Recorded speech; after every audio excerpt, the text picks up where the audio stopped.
Hi, these are the bitter gourd, white bitter gourd and bottle gourd that I planted this year 2025.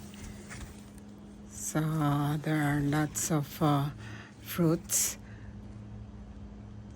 and they are not yet ready to be harvested, but very soon, before I think I'll be able to harvest them this summer. Some of the ones that are growing big or that are maturing, and later on.